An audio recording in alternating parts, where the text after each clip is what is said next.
Sir, na magkakaroon daw ng Star Making Contest ang ating paaralan sa makalawa. Anong plano mo ngayon? Gusto ko sanang sumali tayong dalawa sapagkat may kaganahan din naman tayong tumulong. Sige, go ako! Matapos tsikahin ni Lani si Nicole ay agara naman siyang pumunta sa kantin. Sa hindi inaasahang pagkakataon ay nakita niya roon ang kanyang punong guro at ang kanyang guro na nag-uusap. May estudyante ka bang sasali sa patimpalak? Meron naman, sir. Ano ang mga benepisyo? Uy, saktong-sakto dahil ang mananalo ay makatatanggap ng full scholarship sa kolehiyo. Hindi intensyon ni Lani na marinig ang kanilang pinag-uusapan. Hala, ano ba yung narinig ko? Kailangan mo sabihin ito kay Nicole.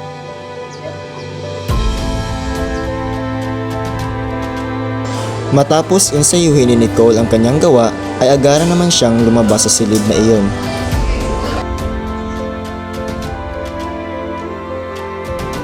Masayang papunta si Lani kay Nicole para sabihin ang kanyang nalaman. Ngunit nagdalawang isip siya bigla.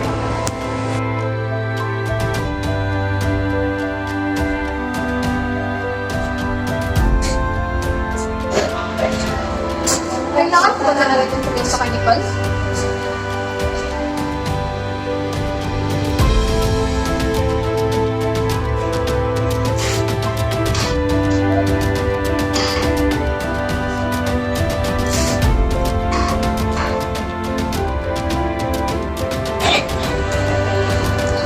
Magandang umaga sa inyong lahat.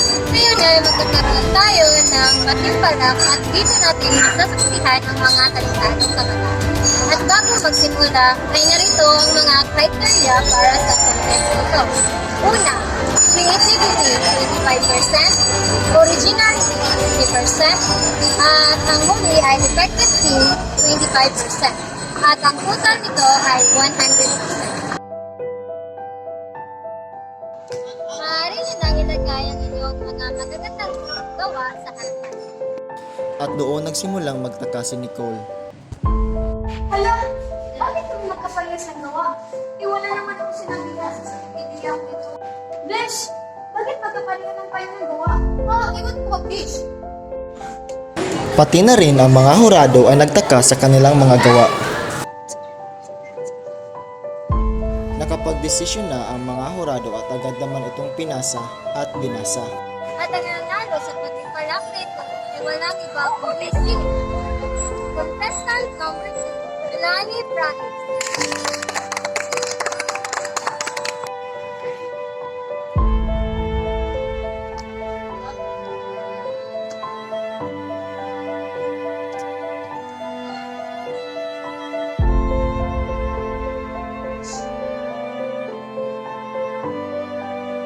Masaya siyang tumuntong sa entablado sa kabila ng masamang gawa.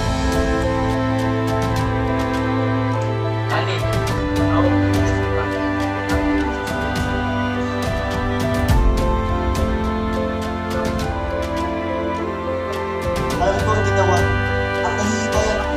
Gawin mo din naman naman sisimula. Ano ba yung ginawa? Hindi ko kayo maintindihan.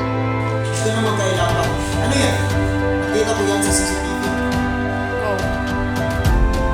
Principal, magpapaliwanag po ako.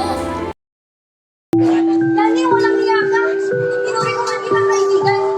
May pa-best-best kapag nalalaman.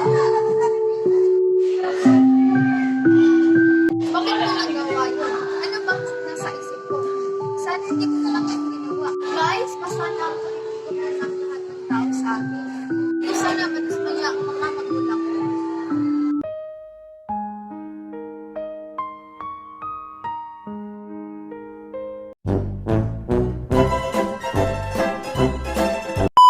Star Making Contest, Hala, totoo ba? Magandang umaga sa inyong lahat. Ngayon ay makatawag. Go. Lakaw, may Nanghihinayang ako. Role model.